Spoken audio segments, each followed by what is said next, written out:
Local Casey.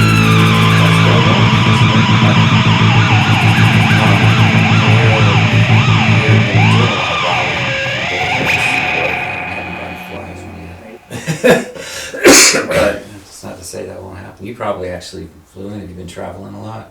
Yeah, I had a show in Nashville last week. Nice. I lived there for like about 10 years. Yeah, you were saying earlier, yeah. I love Nashville. Me too. I thought about moving there. Yeah. I don't know, man. It was a lot different when I moved. Oh, there. yeah, same. There It was a lot different when I in the toured there 90s. the first time. There were people getting shot in places where they have like craft coffee now. Oh wow. It's like, it's insane. But it's crowded now. You can't get Yeah. like to Lower Broad. And the traffic is just Yeah. insane. So Yeah, I used to be able to leave my house 10:30 at night, drive right down West End, down to Broadway, drive around a few minutes, and then find some place to park downtown, and then go into Robert's Western Wear. Not anymore. Yeah. Yeah, It it's was insane. gridlock. I was there Friday night, and it was just I couldn't even get down there. No. I was like, I don't want to. You can park outside and walk in. Yeah. It's way easier. Which is what I do every time now. Or I take an Uber. Because good lord. Yeah, Ugh, and then they can just drop you off somewhere. Yeah. Where did you play at? Third Man Records with Jack White's venue down there. Yeah, I didn't know he had a venue, but Yeah, I there's a saw some Venue called the Blue Room in there. It's Nice. blue. And it's got like infinity walls, so it's like there's no corners. Oh, It's like the room itself is like kind of got those like look like little ramps, you know. right. And it just goes up and it's all blue. It's like so blue. All the pictures that my friend sent me were all like completely blue. I'm like, it's kind of cool. It didn't seem blue at the time, but I guess the camera picks up all the blue light. I don't know. So it matched your eyes. You have It blue did- eyes. It did match my eyes. I don't think anybody could see it through the darkness, but you know, Right, I hide behind these, right. you know. But yeah, it was cool. Like apparently Jack White designed, decorated it. It's got a lot of cool shit. Like it looks like some parts of it are steampunky, some parts of it are like fun house. A lot of art, a lot of records, a lot of weird people have recorded there. Yeah. Because it's a recording studio, so they also can record from the Blue Room direct to vinyl. So you got a one take. Nice. show, Did and they it's- record your show? I mean, it would be a terrible vinyl show, but yeah. Right. But yeah, it cuts right to vinyl, so they have the sound booth is right behind the stage, and they can like, A magic show. yeah, just be like, was that your card? And they're like, yeah, and I was like, that's it. Wow. And there it is. Yeah, there it is. Ta-da! Let me, Gonna turn the record over. Let me describe what just happened for you enthusiasts for vinyl out there. Wow, that's really cool. Yeah, I thought about going there. Yeah, it's really neat. Just to take that in because I didn't have a chance to do that last time I was there. Yeah, it kept expanding. They got like a 2-story like record facility, so they have just crates and crates and pallets and stacked upon stacks of records in there, and it's like one of their central distribution hubs for Third Man Wow. record press. And I guess their plant's in Detroit, but they ship it back down to Nashville. You know, center. You can just ship out from Nashville pretty easy Right. anywhere. Yeah, they fly out to. There's a direct flight to London In LA, from Nashville and to Chicago. Yeah. So yeah, Mm. a lot of cool stuff. Wow. I remember the first time I saw you do your stuff, it was like in Raleigh, speaking of Mhm. towns that have grown, like it was in front of a Thursday night, local beer, local band Oh, at yeah. Tiernanog, and then right, on the same sidewalk is the poorhouse. And, I'd moved here from Nashville, and so I was kind of like, there's nothing going on. There's no scene. There's no, there's a few music venues, but it's just not, Community. juking, yeah. Mm-hmm. And I remember walking like all the way down to Martin Street and looking up the street, and it was just like, and then the other direction up Hargett, and there was just nothing. And I was like, if we could get what's going on here on Thursday night Spread for out. maybe 4 or 5 more blocks, and whatever the connector streets, we may have something here, because it was fun, and It you were was. out there doing your thing. And I mean, is that where you like first started? Yeah. Like Yeah. public performances, like I would just go and I think I was much younger then, because that was a long time ago. that And would have been what, 2000? 10, 12, something Okay. like that, maybe like 9. Oh. So like 13 years ago, I guess. I was a much younger man. But Yeah. like, you know, you're trying to like I was trying to do the same thing, find my fit in a community and in a scene. Like the magicians aren't really in music scenes, right? They're like kind of do their own thing, and they value themselves on like corporate work or like, you know, their private parties, which is cool. I mean, I still do some of that too, but I really wanted to ingratiate myself with other artists. And I felt like magic was an art form that fit really well with music. So I would go to a lot of shows, met a lot of people, and I would share my talent with them after they shared their talent with everybody else. And then that's where my reputation kind of started to kind of take off a little bit, I think, you know. Yeah. And, you know, met a lot of really cool people along the way, yourself included, and a lot of bands touring through. And then now they've been friendships that have lasted even longer than I've been doing that, you know. So That's amazing. so that was kind of the start of it. You know, eventually somebody pushes you on stage, be like, this is cool, but like you can only do it for like 10 or 20 people at a time. Can you do it on stage? And so I had to start pushing myself to be more. What was that like? Grand gestures? Yeah. Well, I mean, I don't do like card tricks and stuff on stage. You know, my close-up magic's a lot different. But it's more about like, how do I make the people in the audience feel what the people I have on stage doing? So like, my stage show is never really about me as the focus of attention. I mean, I'm more like the facilitator, right? Like I'm facilitating this magic event with these people that are engaged with me. And then I need to make sure that if they're blown away, then everybody else is blown away too, right? Okay. So it's like, it becomes a shared experience that way, I think. Yeah, well, that makes sense too, because you're taking it from just being a singular thing where you're like in front of a few people, and you're expanding it with other people, and Yeah, because magic's a really interestingly passive, like art form. Like I could be doing a trick with you, and 3 or 4 other people can be watching it and still have the same experience. right. And that's kind of cool, right? Even though that person's the center of attention, the other person's going to be like, whoa, like they're following along. It's like they're listening to a story or overhearing a story, but it's more of an event. And then when it happens, then everybody kind of has the same reaction. So I had to build a show of magic that, for me, did that. I had to do it for me. And then it's been pretty successful. I've gone out with like Flog and Molly on their cruise, and I've gone out with the old 97s, Red Collar, old band from back in the day, and I've opened for, you know, Frank Turner and Lucero and people like that. So. Wow.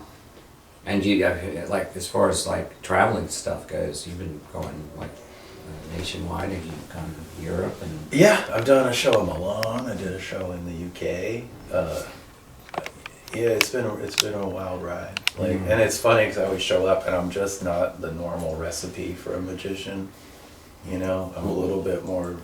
That's why I call it DIY, right? It's more a DIY punk. It's not a lot of frills, not a lot of bells, not a lot of whistles. Hello, I am the great. You don't have the great. Not a lot of something. choreography, right? The great Exactly. Dantini, or what was I was? Oh, that's funny. I was just watching that Prestige movie. Oh, that's the great Danton. The Great Danton. That is a great movie. It's gonna actually. go That's a good movie. I like that movie a lot. It's creepy. Disturbing. Too. Oh yeah, that's great. Well, I think not to derail it to this movie, but the thing I love about that movie was that the idea that Christian Bale's character was doing this trick, and it was the most simplest, direct idea that he didn't want to accept, because they bring it up several times in the movie, and he basically goes to the supernatural lengths of recreating this thing that just to solve a problem that's so simple that he just couldn't think of it, you know, and he couldn't get out of his head. And I think that's like how a lot of magicians behave. Like there's no way that could happen, but obviously there's a way, right? I'm not some mystical being from another universe. I'm just a dude from Baltimore, like, you know, like, and white trash kid, you know. So what about the evil forces? The evil forces that are you, Roger and I were talking about. It's this movie Boogie Nights with buddy Mark Wahlberg. Yeah, Wahlberg's in it, and John C. Reilly. John C. Reilly. Thomas Jane. He's a amateur magician. Yeah. So he's doing stuff, and Don Cheadle is talking to him, and he says, "What about the evil forces?" Well, you know, I embrace that because I don't believe in any of that stuff. Yeah. There's a really funny scene, and it might be in like the Boogie Nights thing, but there's a part where John C. Reilly's trying to do magic to this guy who's the camera guy in Boogie Nights. Okay, and he's bumbling his way through these tricks, and the guy just cracks up laughing so bad. What you don't know is that guy's Ricky Jay, and he's one of the most. He's recently passed away a couple years ago, but he's one of the most famous sleight of hand magicians in the world. Oh, I see. I didn't know and that. he's That's an actor, great. and like me watching that scene, it's funny, but it's even funnier because John C. Reilly's bumbling through like the most basic magic and fucking it up for like the dude, like the living legend, who's also happens to be an actor, and David Mamet and Paul Thomas Anderson use him a lot in their movies. Oh, you're right, the director. So, yeah, that must have been. Oh, it's special. hysterical. Yeah, I loved it. I never knew that. So. Yeah, now you do. I like trivia. I like a good little bit of trivia. Yeah. Well, I love movies. You know, I studied movies, so. Me too. Did you ever take courses where you just sat there and watched movies for 3 hours? Oh, I wish. I wanted to so bad. Like, I'm a cinephile, like hardcore. Like, I got the Criterion app. I watch like really strange movies a lot. I like finding them. I'm seeing so many movies. I think it's because I grew up in when I was in Baltimore. My grandparents lived at the end of their street was a drive-in movie theater. Oh wow! And my mom was super young at the time, so she would leave me with her older siblings and they'd love to take care of me. But back in the day, in the 70s, you'd throw everybody in the car and drive to the drive-in theater, right? And then it's just like one price. So I was just kind of along the ride with these like 20-somethings who were taking care of me. And I saw Grease at the drive-in and Smokey and the Bandit and Sharky's Machine. That's hilarious. I've seen Best Little Whorehouse in Texas. Like any movie from Burt like Reynolds. Yeah, I love Burt Reynolds. He was the king. Right he was the king. I'm sorry, he was the king. I found Hooper on DVD. I love Hooper. That is an amazing movie. That is so good. Like, and it was written by that guy. He's like a stunt guy that turned director. Hal Needham. That's who did it. Hal Needham. Watch Hal Needham movies because he's the one that did all the Smokey and the Bandits. He does all the like spectacular car chase, crashes, explosions. Hal Needham went from stunt coordinator to like movie director. Right. And he made some of the best movies in the late 70s and early 80s from like that. But Hooper is is a Hal Needham joint. And Terry Bradshaw's in that. Yeah. It's in a bar fight. Yeah. He knocks his tooth out. There's so many good, and it's like, man, Hooper was so good. And is it not? What's the guy from Airwolf? Jan Michael Vincent, I think, or something like that. He shows up as the young guy. Yeah, oh, it's so great. I wanted that Hooper car with the rocket ship. It's the final scene where they're doing the like death-defying, career-ending stunt. You know, oh, I wanted that car. So I was like, that was the coolest scene in my life. I love that. Yeah, I think I watched that in the theater. Did you ever get it? No. Are you at the point in your career where you could actually go out and get like weird shit like what was this movie where they bought the Batmobile and the Tom Selleck, the Magnum PI car, and they were the Ferrari? Yeah, no, I'm not there. I don't think, I did want a Smokey and the Bandit Trans Am. I probably still want one of those because, I mean, that's a badass car. But what I've come to learn it's iconic, man. It's iconic, but apparently my friend had one. Drives like a shit. Because, it's like a 1978 car or like 76 car to the 80s.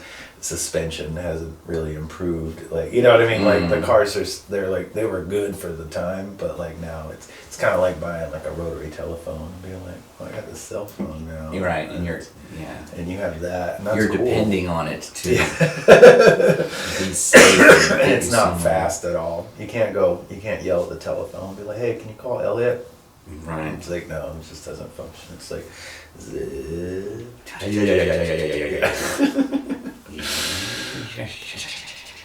Yeah, I'm a big, I love magic movies. I love movies about magic. I'm here for all of them. I've watched all of them several times. Have you been in a movie about magic? No. Well, I should. You should. You probably will be. I mean, maybe.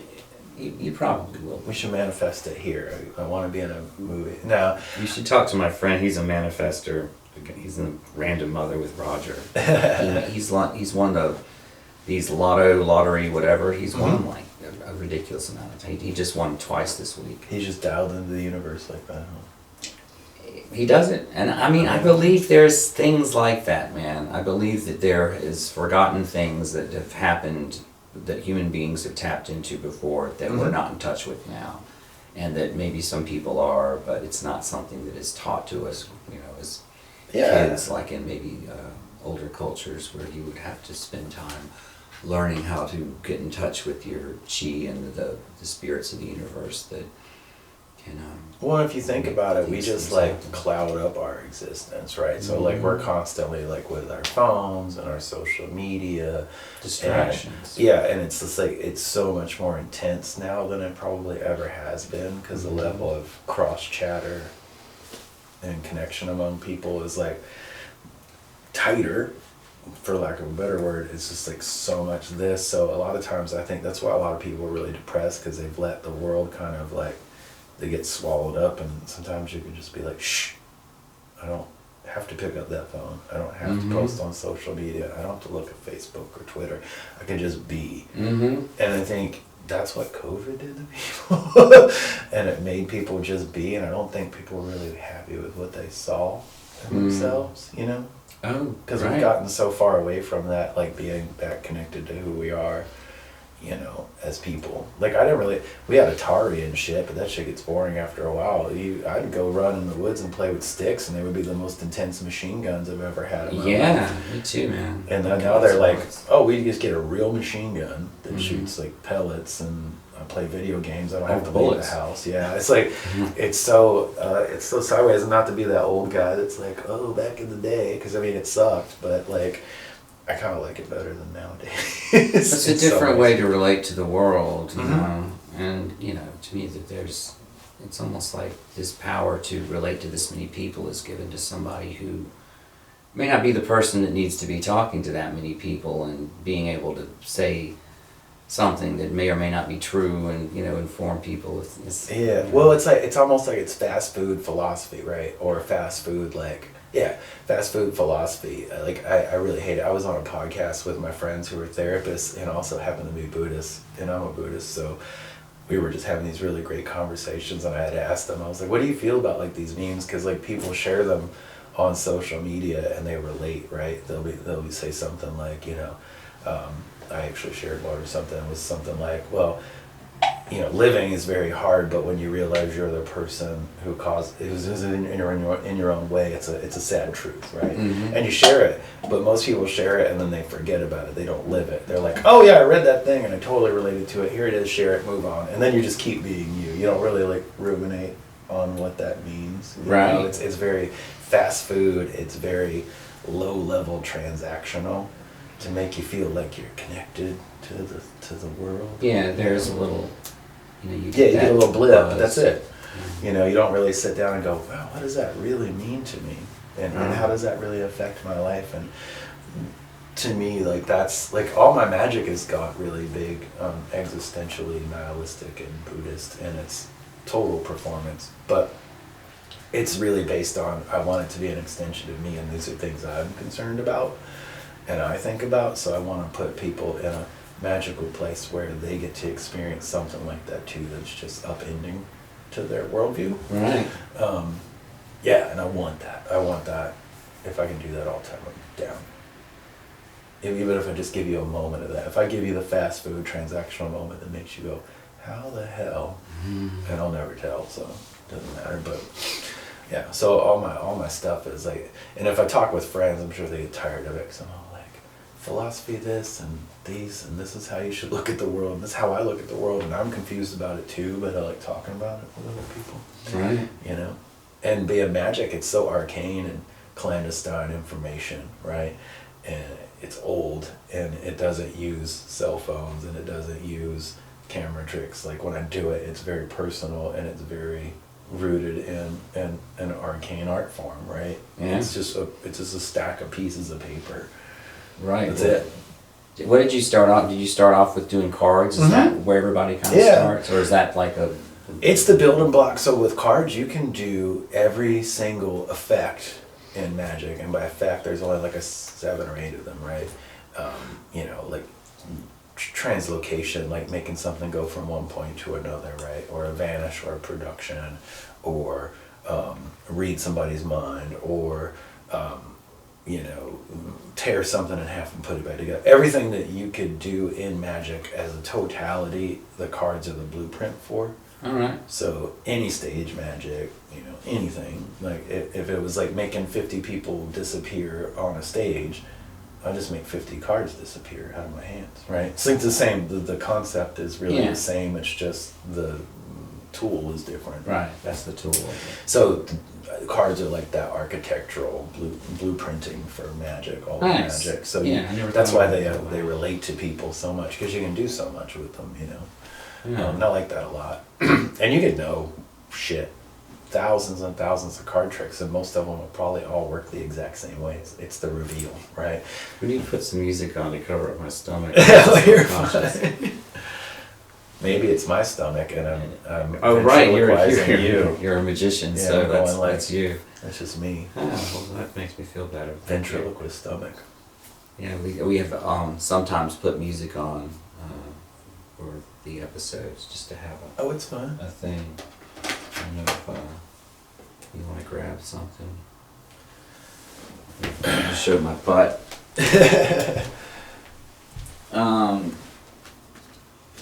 Believe it or not, I got a T-Rex album over here. Yeah, that surprises the shit out of me, right? You like the Wailers, Nico, You put on Blondie. whatever you want. Whatever you're feeling. This is your vibe. Alright, I'm in your vibe.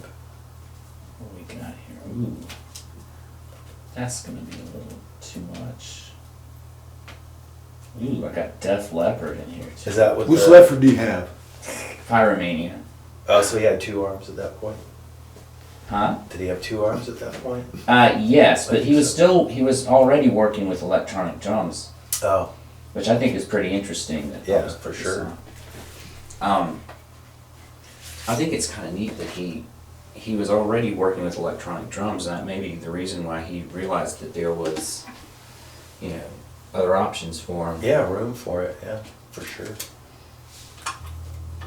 Look at that noise here. Cover up my tummy sounds. I wonder how loud that was on the microphone. Oh, probably not that bad. So what do you think you want to do some card stuff? Yeah, we could do a card trick, I think, if you want. I haven't seen you do this in such a long time. Yeah, we can make it get weird if you want. Make it get weird. Okay, let's make it get weird. We'll do one, and it'll be a good one. But, Is this gonna bother it? put down a little bit. We're gonna get intimate with How's that? our devices. As long as it's louder than Yeah, that'll be bubble in my great. tummy. So we talked about like the things I think about, and I only use one pack of cards once. I never use it more than once. Oh wow. But these will be yours when I'm in here. Oh. I never keep Well, them. that's nice. But Can you autograph them? if you want. That would be fantastic. But I think about it because they're just pieces of paper, right? Right? And it's 54 pieces of paper minus the jokers, you get 52, right? And what I find fascinating about them, right, and this is where I start getting into my Buddhist shit, is that if these are pieces of paper, they used to be trees, Right? and those trees used to be soil and water and air and sunshine, Mm-hmm. right? So they literally come out of nothing and then they've been stuck here. They're stuck here. This is a very magical thing, the journey of paper, right? When you think about it. Yeah. It's kind of intense. And what I think is even more fascinating is that every single one of these cards has always been the same since the history of Magic, or just cards in general. They didn't start out as Magic. They started out as, well, maybe I'm saying that a little too soon. No one knows where they came from at all. Like, you can try to look it up, you can try to figure it out. You're just not going to. I did. Because there's a lot of things that are going on with cards. How many cards are in a pack with other jokers? 52. 52, right? How many weeks are there in a year? Oh, 52. 52, right. 52, right? How many seasons are there? 4. Right, there's 4 suits of cards, right? Spades, diamonds, clubs, hearts, right? Mm-hmm. And every season's about, what, 3 months? Right, roughly. Every single suit has 3 picture cards. That's 3, 6, 9, 12 picture cards. Mm-hmm. So there's 1 picture card for every month. Mm-hmm. And there's 13 phases of the moon where it goes from completely black to completely full, and then a few days full, and then back to black, right? Mm-hmm. It's about a 28-day cycle. Okay. So like 13, there's 13 cards in every suit. It goes 10, 11, 12, 13. There's 13 cards in every suit. There's dark cards and there's light cards, right? Like you have day and night. And if you take the value of these cards and you do it at home if you want, and you call aces 1, 2, 3, 4, 5, 6, 7, 8, 9, 10, you call jack 11, queen 12, and king 13, and you multiply that by 4, you go 1 plus 2 plus 3 plus 4 plus 5. You'll get 364 as the total value for a pack of cards. Huh. You may have to go over that again with me, but Oh no! It's a lot of information, right? When you think about it. But were they based in like no one tarot knows. cards? Well, no. Opposite. Tarot cards are based on playing cards. Playing cards came first. Tarot cards came second. Most people would use, what do you say? They would use the playing cards to do divination, and then the tarot card was born out of the playing card. Nice. So, very fascinating stuff. And the history of cards, they've always been aces, they've always been jacks and kings and queens, and they vary a little bit over time, and by country, but largely, they've always been the same for over 1,000 years, 800,000 years. And no one knows who invented them. There's juries out on whether it's China or Turkey or wherever, but they got passed around quite a bit, right? So like, if we were to do this, we've shuffled them up, they're all mixed up, and they're all different, right? Yeah, they look pretty well shuffled. All different. I'm gonna look away and I want you to like pull a card out and keep it really close to your chest. Okay. Just take a real good look at that, like don't even let anybody else see it or anything like that. Okay, now I want you to pretend that, and this would be a divination type thing. Okay. You could have picked any card you wanted to. You grabbed one out. Doesn't seem like a fair choice, right?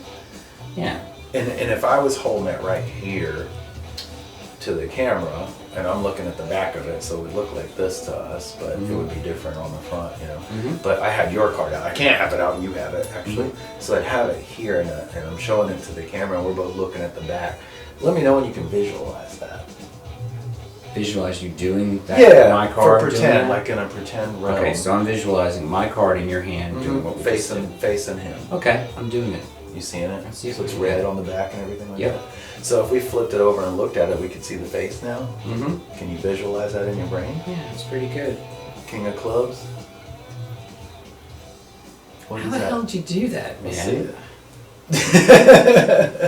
Isn't that wild? How do you do that? I know, you could have picked anything. It's so strange. It's wild. Like that's what's absolutely. How do you learn how to do something like that? That's not. How can you learn that? It's not like sitting there and repeating a guitar lick over and over again. It's not. It isn't. But like, it's just wildly different. Like if we were to do a different one, right? So do me a favor. This time we're gonna do this. Okay. I'm gonna give you the cards, and you're gonna kind of lean back in the couch, and you're gonna go like this. You're not even gonna show it to the camera. This is just gonna be between you and I. So there's no ifs, ands, or buts. You know he's not. I'm not. But you're gonna go through and you're gonna find a card you like, and I don't know which card that's gonna be. Alright. Okay. But when you find it, and you're gonna play it close, so I won't see it come out or anything like that. So I don't see it come out. Say you wanted the Queen of Hearts. I want you to break the deck in half like this and just look at that one card. So you'd be like this, and you like, oh, I like this. So I'm holding it and I'm looking at it. And yeah. But you're gonna break it where you find the card. So you separate it, and I want you to stare at that card and get it trapped in your brain. Okay. Whatever that's gonna be. But lean back in the chair. All right. Face me so I can't see behind you. Try and make it he as can't fair see. as possible. Yeah, and hold them up. Wherever you find that card, you break it in half exactly where you found it. Yep. And look at it for 3 seconds. 1 1,000, 2 1,000, 3 1,000. Take it off, put it back in the deck anywhere you like. Alright. Now you got it? And that's probably the fairest way you could pick a card. Because you actually got to look at all the faces and you grabbed one out. Right. Right. Yeah. So as far as card tricks go, I mean that's a pretty damn fine one, right? When you think about it. I thought the other one was fine, man. But this one, you were moving the cards, and I just I wasn't even. But this one, you got to go in and pick whatever card you want. Right, and Would not you only like that. to shuffle these? Sure. I'm not really good at that. That's but, fine. You know, I actually already thought of the card, which I was thinking before. I was thinking, well, I'm thinking of it, and if he's a magician, then maybe there's some mind reading going on. Well, remember we talked about manifesting earlier and like kind of putting something out in the universe. So you already had that thing. So I already knew what card I wanted to get. Okay, and there's no way I could have known that, right? There's no, I just said it to 52. myself in my head, which is maybe giving you too much information. Right. Maybe so. Teach me how to shuffle better too. Oh no, you're doing great. It's real. I'm here for authenticity. Yeah? Yeah. I'll do this one more time. So in the world of manifesting stuff, right? Like you've thought of a card, you've put it in here, and you've shuffled it. Mm-hmm. And no one else knows, not the camera, not me, not you, or anything like that. And it could be any number of these cards, right? Mm-hmm. Now, what it can't be is one of these jokers. Okay, right. Technically. Well, at this point... well, the weird thing about a joker is its sole job is to, for one, it's a wild card. It actually can be any card. Okay, that's what its function is. That is function. Two, they give you 2 jokers because if you miss in cards back in the day, cards, you can't just go to the store and buy cards, so you'd use your jokers to take the place of cards you're missing. I didn't know that. Mm-hmm. Absolutely. Do you want the one with color or the one without color? Oh, yeah, black and white. The black and white. Okay, sweet. Now, I want you to do this, and I want you to hold your hand flat like your table up here. Yeah, that's perfect. And I want you to pretend, just pretend, that that's the card you're thinking of. Mm-hmm. And it's not real, right? It's definitely not real.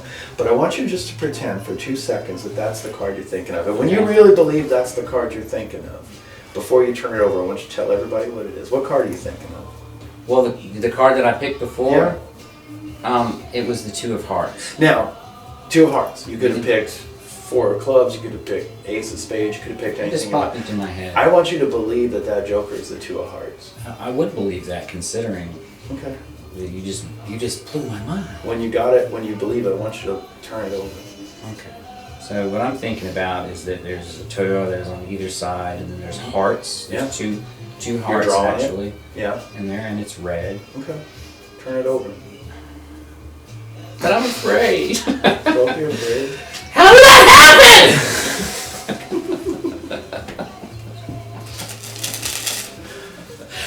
What if, I could have done this, Mike. How about this? How about if I'd set a different card at the point when I was saying that, and I'd chosen it before, and now we're talking about alternative universes.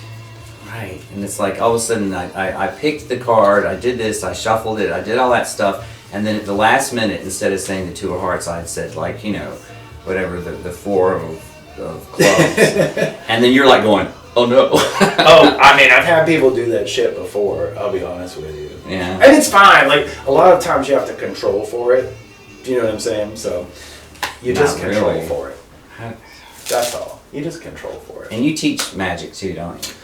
Sometimes. I know you have friends students sometimes. Steven from Slim. Oh, he's so funny with that. He's very funny. You can tell he loves it too. Yeah, I mean, I like doing it. I do it for people that care about it and want to do good at it, even if their performance style doesn't mesh with mine. Mm-hmm. Like my style's like this. It's very, very strange and stuff. But like I believe in like all these weird alternative realities, like stuff that didn't even really happen. Do you know what I'm saying? Like that thing that we just did that really happen to you? Well, I'm pretty sure we got it on tape too. Yeah. So. But did it really happen? It's hard to conceive. Okay, I see what you're saying. Yeah. It's hard to know what this experience is. Well, like what other experiences. take your two of hearts and put it in your pocket so you keep it forever and ever. But it's the Joker. Did it really happen? I wasn't even watching it then. You can watch it on tape. But I've been watching everything that you've been doing pretty well, and I've been trying to act like I wasn't watching. Mm-hmm. How's that working out for you? Well, it's working out great because I'm kind of in this giddy mood now. It's just like insane. Well, these are going to be for you. So those are some. That's kind of where my magic is these days, in these weird spaces of alternative realities and like cards and you know. They start smoking. They start smoking, but are they 18? I don't know. Probably. Is it 18 or 21 to smoke? I don't even know. Oh, smoking. Yeah. Okay, you made a smoking joke. Well, that was like actually my first big gig in Raleigh. Probably when you saw me was Camel Cigarettes. That's how I met Steven. Right. I met Steven when he was like in his 20s, and they would go out and give cigarettes to people. And I had just started smoking at the time, and they had like, we heard you're this great magician, and I was like, I also smoke, and I smoke your brand, like, and so I ended up making like $500 a night, 3 nights a week for like 4 months. Oh wow! What a great gig. It was an awesome gig, and I would get in this like limousine with these like models and cigarette people, and Steven being one of them, and they would just hand out cigarettes, and I would just do magic, you know, and it was really funny because I'm like this, very personal. And some like, models and things are very transactional, right? Because they walk into the bar, the venue, or the club that you're going to go to, and they're like, you know, and they don't give a fucking anything. They don't give a shit about me, right? Like I'm just some dude. Oh with right, tricks. they're going out of their way to be, you know, eye catchers. Yes, exactly. Well, my favorite thing was this was my strategy after the first night was I would watch the women, the model women, walk through the bar in the club. And all the dudes just like, because they're gonna go with pictures, and that was their whole deal, right? Yeah. And then all these women in this wake of these women coming in and doing. And I came up to this table of girls one time, and I used it ever since. I was like, I'm here for you, ladies. Can I entertain you with some magic? And they're like, yeah. You know, they feel like they want to get something out of this whole experience. Okay. And then I met so many people that way. It was like in a really good way. That was a really good idea. Yeah, I was just kind of observing like how this whole thing was happening, and I wasn't really sure because every venue would be different, everything would be different. So I always had to be very adaptable to my situation, right? Like I think a lot of people like, hey, this is what I do, and I'm gonna force it into this box because I just do. And me, I'm much more nebulous, so I can be whatever for whatever. You know, I can do one trick, I could do 100, I could do on the floor, I could stand up. I don't really care. That's why I always use the word DIY because I just kind of take it as it comes and then flow with the water of the universe or the moments that are happening. Yeah. So, well, that definitely helps. I mean, you know, it's like being versatile as a musician or something. Absolutely. Yeah, you want to be able to do it, but if you come in, you're like, nope, I always play these songs in this order and I'm not changing it. And then you're killing the vibe and you're like, maybe you got to pull something out of your hat and rearrange for a little bit, you know, and go, oh, this is a country bar. It's like, what was that? The Blues Brothers. Right. It's like, you know. We both kinds, country and western. Country and western. And the way they do like four hours of rawhide back to back to back. Or and Tammy Wynette's Stand By Your Man, I think, was the other one, right? Yeah. So, you know, you got two country songs in your pocket, milk them, you know, just milk them. I do music now, so like, I always have some country songs in my set. Oh, so I you love incorporated? Oh, yeah. I do Buck Owens' Crying Time and Neon Moon by Brooks and Dunn. Oh, wow. And I know even more, but those are the two I really like, you know. that I can play, and I can be like, alright, let's So, Crying Time, Mhm. and what's the Brooks and Dunn? the Neon Moon, Alright, you know. I saw them in concert. Oh yeah, that's I got like their free hit, tickets. man. That's their jam. Okay, I wasn't, I just, you get lots of extra this and this is when you live, like I have a friend that worked at Sunny Tree, Uh-huh. so she always got free tickets to shows. And Nashville? Mm-hmm. Oh yeah, I bet. You know, Music Row. Oh yeah. Yeah, a lot of my friends still live in Nashville, play in Nashville pretty regularly. And You they know run Keith the Brogdon? gamut. Do not know Keith Brogdon. I feel the name's familiar though. Is he from here? He's from Greensboro. We grew up Okay. in Greensboro together when we moved out to Nashville together. Oh, I nice. just saw he and another friend, Dean Thomasette, who does. He just recently made these big cats, like cougar-looking cats, Mhm. for Kiss, Oh wow. Okay. and he made 3 of them, and then I think he had to make another one, but he had to make, I don't know how he did it, shave them out of what's the not cello, what's the stuff you make Velvet or something? Velour. Made it out of velvet. No, this would have been what are the like the cups that shit, I can't think of words escape me sometimes. That's fine. I'll blame you. That's fine. I'll blame the magic. It's Magic got me got out of in my your head. head. But he had to make these things and basically mold them like and have them all be exactly the same to Gene Simmons' specifications. You imagine Gene Simmons coming in and saying, "That's kind of Yeah. I mean, you know, thing." it's really funny. I work for a lot of celebrities, you know, and they're all really cool people. They're all really down to earth.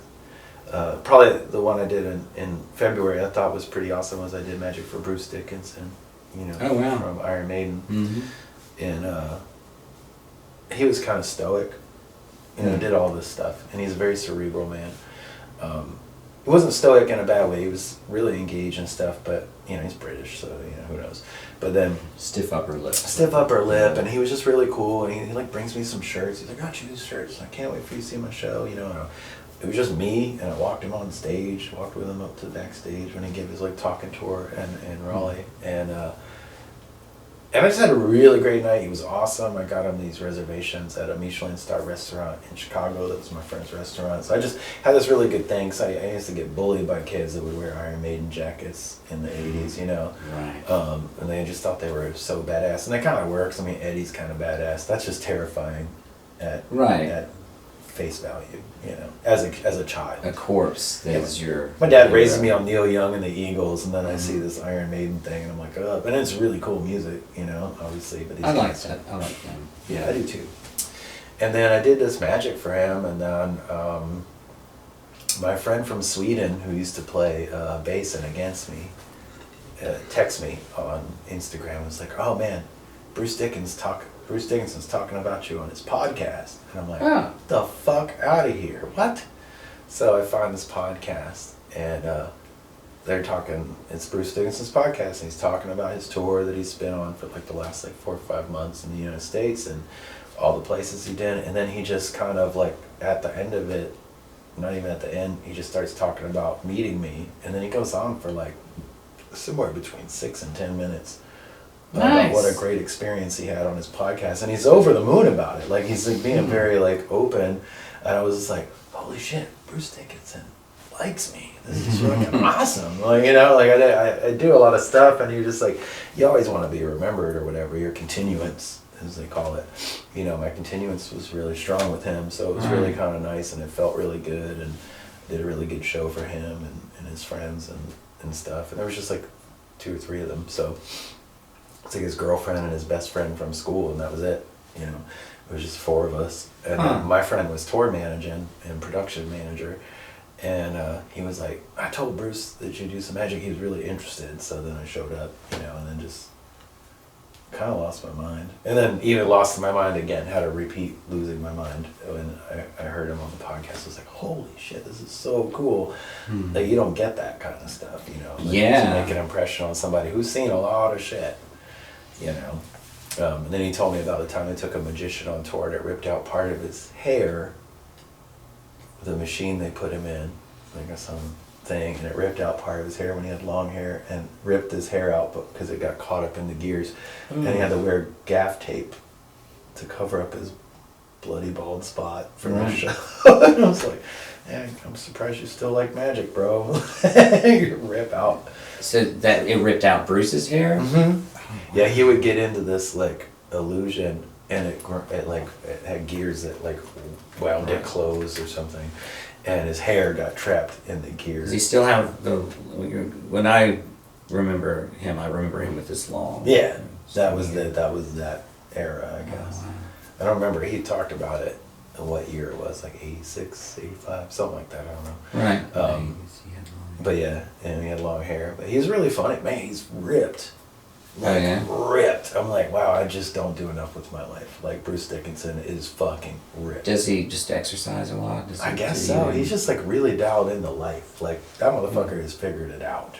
Like he's smart, wildly intelligent, super scientific. You know, he flies himself to his own shows. Mm-hmm.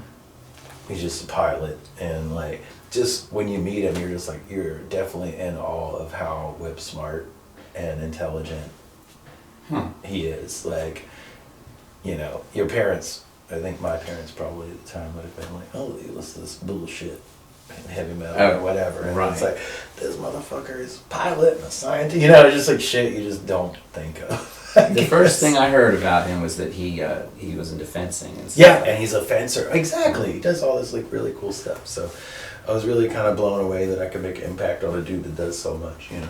Wow. Man, it was pretty wild. Pretty damn wild. So did you have to, I mean, was there moments that you're like, holy shit, I'm hanging out with Bruce Dickinson? Oh, that happens to me every time I hang out with somebody like that. Like, it's like I'm never not present with probably my 12 or early 20s year old self, depending on who I'm meeting, right? So yeah. like when you think I'm like the culmination of all these versions of myself, right? Like my poor white trash self, and my bullied Iron Maiden self, and my 20s grunge phase of, you know, Pearl Jam, whatever. And then meeting these people at now, like my moment now, you know, I'm still kind of that person, right? In some way, shape, or form. So every time I'm in a room with somebody that kind of commands that, I'm very present, but in the back of my mind a little bit, I'm kind of like always thinking about where I came from. Like it kind of is like this moment of like, I started this journey, and then here is where I'm in this journey, and then all those steps in between, you know?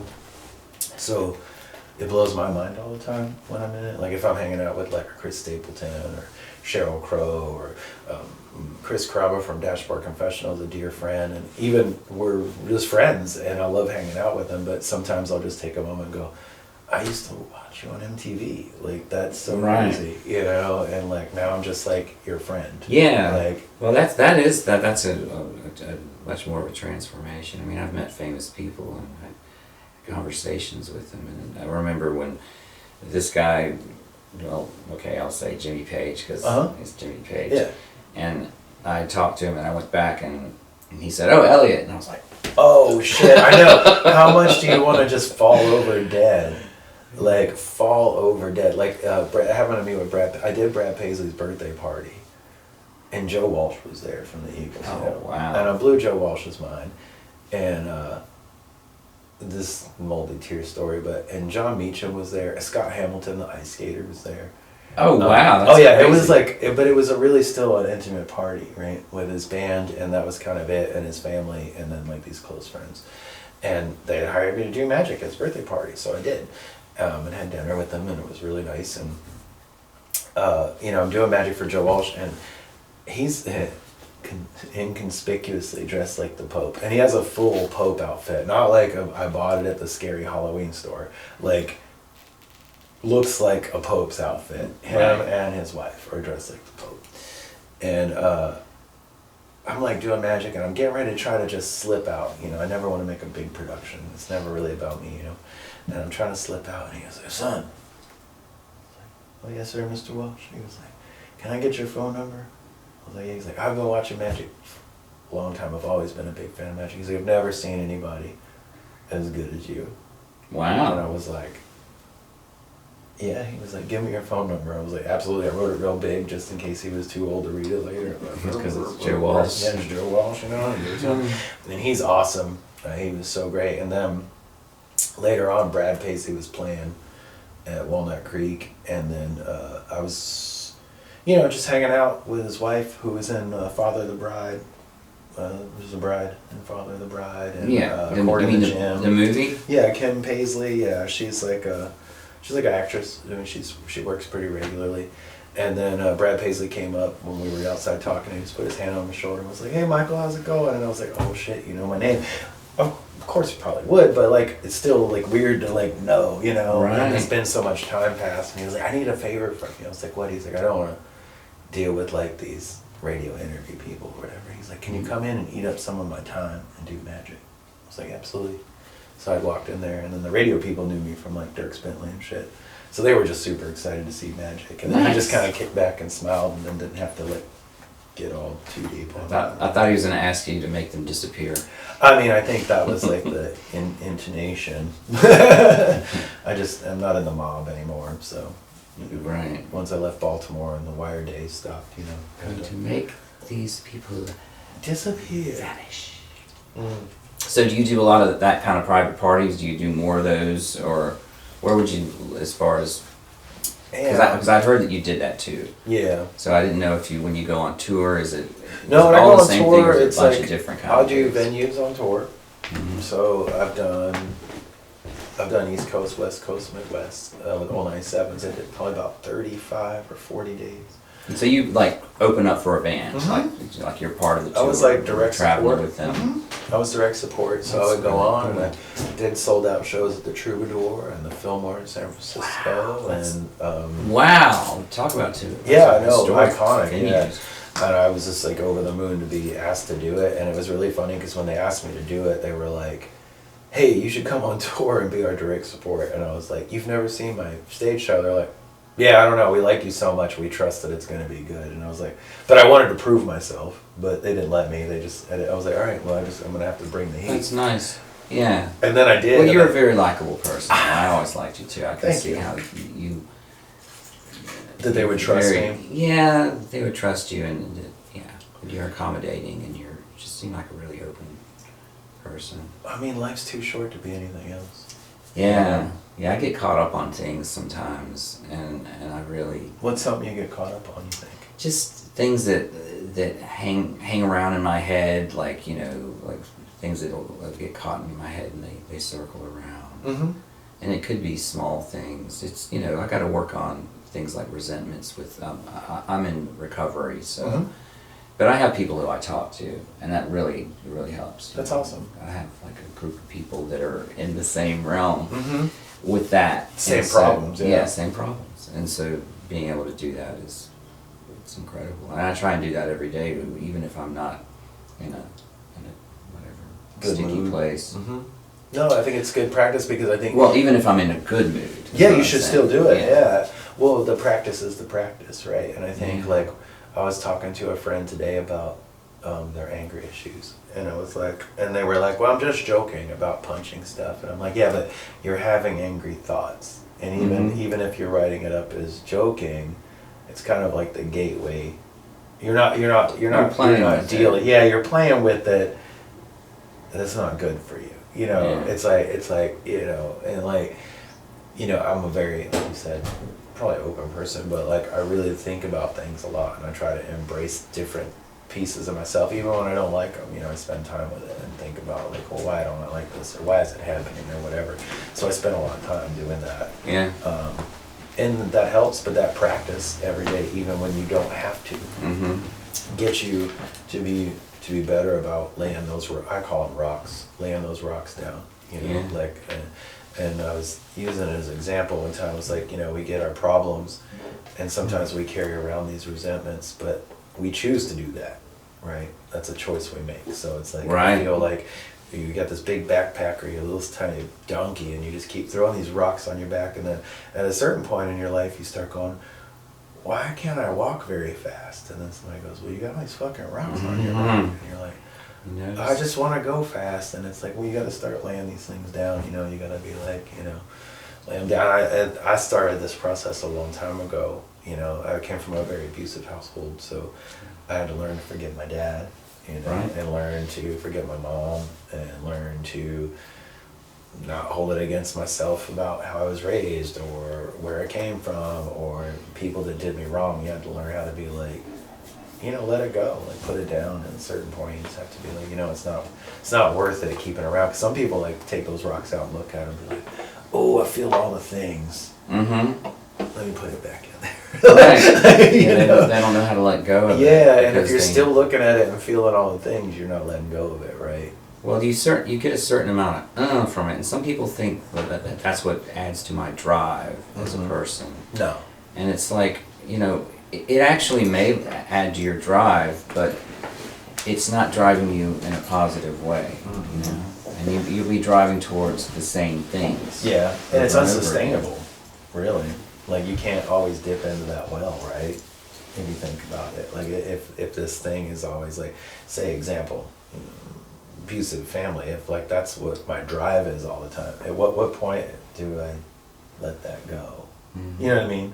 If I'm writing songs about something or poetry or stuff, it's like, oh yeah, here comes another daddy didn't love me story. Right. It's like, how many of those you gotta write before you're like, okay, I'm done doing that now, I wanna let that go. Yeah. And that's something I struggle with, right? You know, I'm Yeah. dealing with that too.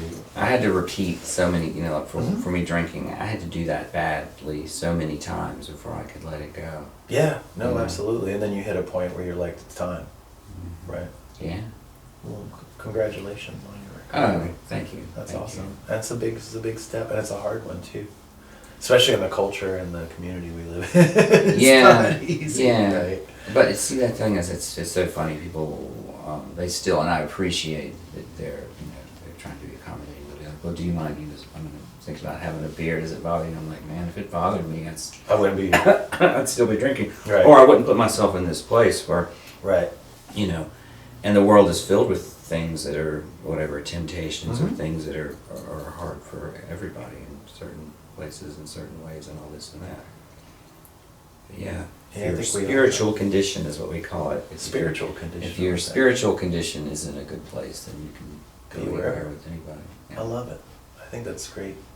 You know, yeah, I always try to come at things in a very, I don't know. Sometimes I just feel like I'm riding the wave of the universe, and I just feel it. It's Yeah. just like, I just feel it, and I'm just like, I'm gonna go do this thing. This is what feels like it's right to do, and I don't question that intuition. We were talking earlier about getting primitive with like some of our belief structures and stuff. Yeah. That's my primitive belief structure. It's like, yeah, everything is happening to me, but I just have to roll with it, right? There's like, I broke my foot about, you know, this time last year. I broke all the bones in my left foot, and I couldn't Ooh, walk for like, baby. yeah, it sucked. And it was right after my breakup, so I basically had a breakup, then broke my foot, and wasn't able to walk or really deal or go see anybody or do anything. man. But what I realized was the universe, in my mind, at least the story I've told myself, is that I was kind of like reeling from this breakup in not a very good way, in drinking and doing things like that, and then that caused me to like completely slow down and stop and have to take care of myself. But take care of myself physically to heal, but also have to take care of myself emotionally to heal. And Yeah. it was hard, but it gave me a lot of strength coming out of that. And it's really funny because like, it kind of happened at the perfect time. It was just like, and it was such a weird, it's the step I've walked in and out of every day for the last 6 years since I lived in this house. And I just slipped off of it bad, and my foot went under me weird. And it broke all, it just twisted weird and broke all the bones, and I had to have Man. reconstructive surgery. Can you come back from that Oh, yeah. completely? Yeah, I love I'm your running sneakers. now. I used to have sneakers just, well, Those. they were the same design, but Right. they weren't As loud. Those are some slamming Yeah, shoes. they're pretty- they're and they're called- two different colors right Yeah, here. oh, there's plenty of different colors. Oh, wait, you should if you should visit my bathroom. I don't have a black light proper in there, but it Oh yeah, functions those will somewhat probably like that. get all They will. intense. They yeah. will. Yeah, these are called the Tokyo Biohacks, and I loved them so much because actually these were the shoes. Funny enough, The first shoes I put on after I could walk without a cane or whatever. I bought these shoes for that express purpose. So I've been wearing them since January when I could walk again. Those are cool. I like them. So I loved them so much. I got so many comments. I bought a second pair and they're in my closet that I haven't even opened or worn yet. So when these wear out, I can still continue this style. Good, yeah. In case they run out. You have to do that. Yeah, I Yeah. did that with some sneakers too. You have to think ahead, you know, because everybody Yeah. loves these. I love these. They're comfortable. They're really good, different leathers and stuff. It's just really nice. There's several. They're like little suede, and this one's brushed, and this one's more smooth, and this one's like this. Oh wow. Yeah, mine were just. I think they were leather here, and then there was a suede bit here, but they were just white. And I saw this picture of me wearing those shoes more recently at my mom's house. We were looking at old pictures, and I was like, I really love those sneakers. I had 2 or 3 pairs of those as the years went. I finally got I had a pair of them that were so big because I was buying them to grow into, huge, right? and I never did. That's when I realized my foot You're was like, going to be damn what it. it was. Well, I mean, the thing, it was like I was like, these shoes are huge on me. You know? But then the next pair I got that actually fit well, and they were. And they felt good, right? Yeah, I mean that's a weird thing about shoes. I think so I could never afford these as a child. So you were asking me about Ferraris and Hoover cars. Yeah, I'd buy shoes now that I couldn't afford as a kid that I always wanted. That like we were too poor. Like they were like $100 back in the '80s, you know, or $90 or $80. So I was like, and now it's like, oh yeah, I make my own money and I can just make myself happy with that money. I don't know. And I like these because they're like boots, and I don't ever lace them up. I just slip them on. I did the same thing. I just tied. I would tie a knot right. You know, did you do that? No, I would tie a knot through. Yeah. Like I just tie a knot on there because there's still so much support around them. Yeah, I love it so much. So yeah, I've gotten I've now 8 pairs of these damn things. I'm probably gonna buy some at some point. I just can't get out of these platforms. Once you start wearing platforms, you get used to Being so the high. up, and you'll go in the refrigerator and you'll be like, "Why did the I milk get get all the way up there? I'm not wearing my shoes." I mean, and you can only imagine like how many different circumstances that's. Oh yeah, a million. Probably feels completely different. Everywhere you go, you know. You're snipping this thing. Well, I'm gonna just. Yeah, I'm gonna. You want to finish? Yeah, let's Did do you have it. anything else that you No. want to do? Maybe we could go have a cigarette together. Let's do that. But thanks. I've never shook anybody's hand on this show, so Why I'm not? shaking your hand. Well, Thanks you. for being here. That was fantastic. Oh no, that was fun. We I did loved so it. much, and for you who missed it, you got to watch this episode.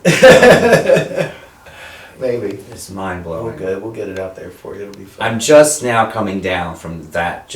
I was kind of like this. Does that always happen? Kind of. Yeah, people Yeah. get like high, right? It's good.